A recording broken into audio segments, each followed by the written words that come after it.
everyone! I am in the beautiful Samal Island today. And I realized na ang common sense pala ay hindi ganun ka-common. Lalo na dun sa mga people na sabi nila, sobrang talino nila, ganyan, na tinitake pala nila lahat literally.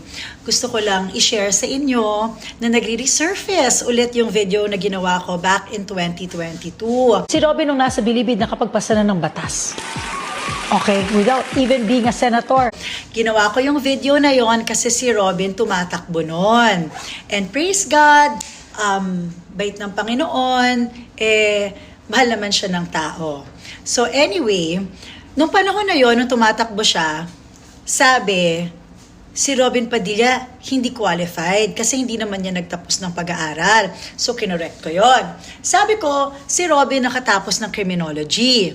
Tapos tinatanong din ng mga tao, anong gagawin yan?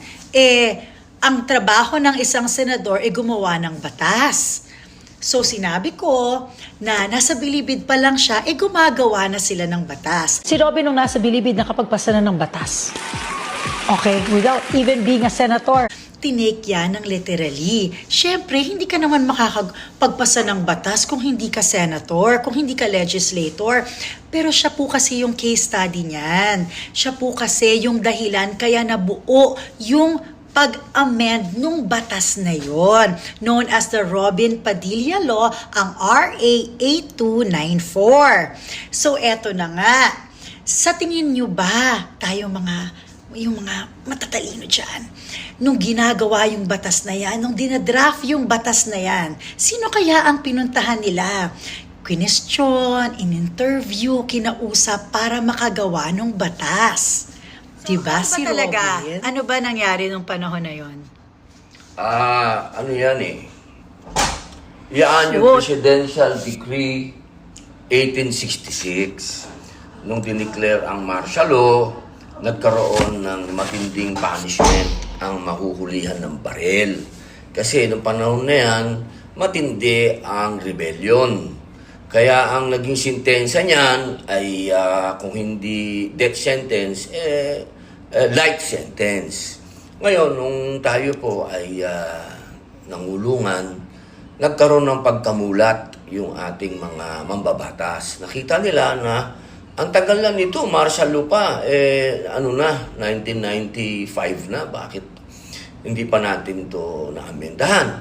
Kaya po nagkaroon ng mga public hearing. Kasi hindi naman po pwede na mag-aamenda ka ng batas na hindi magkakaroon ng public hearing. So, diyan po sa isinagawa na yan, nagkaroon po ng mga interview sa amin, diyan po sa Bilibid, sa New Bilibid Prison. At siyempre po, alam po ninyo, hindi lang po daan ang apektado ng batas na yan. Katunayan, nung pumasa yung batas na yan, na RA 8294, libo po ang, ulitin ko po libo po ang nakinabang sa batas na yan. Marami po ang lumayat. Kaya yan po ay hindi naman po, ang tawag nga nila po dyan sa informal, hindi po formal, informal, ay Robin Padilla Law. Dahil nagkaroon po ng pagkamulat nung ako po ay nakulong. Iyan po ngayon ang nagpababa ng mga sentensya ng mga bilanggo na masasabi pong nagkaroon ng hindi patarungan. Dahil nga po dyan sa tinatawag natin na PD 1866. Ang mga gumawa po niyan ay si Senador Ramon Revilla Sr. at si Congressman Raul Daza. Sila po ang mga naging author niyan. Opo, tinatawag na po ako. Tinatawag na nga kami. Okay. O sige. So anyway, we're going back to the island already. So yan lang, para alam nyo po that ako, I am many things, but I am not a liar. Si Robin nung nasa bilibid nakapagpasa na ng batas. Si Robin nung nasa bilibid nakapagpasa na ng batas. Si Robin nung nasa bilibid nakapagpasa na ng batas. Okay, without even being a senator. Bye! We are going to have fun again!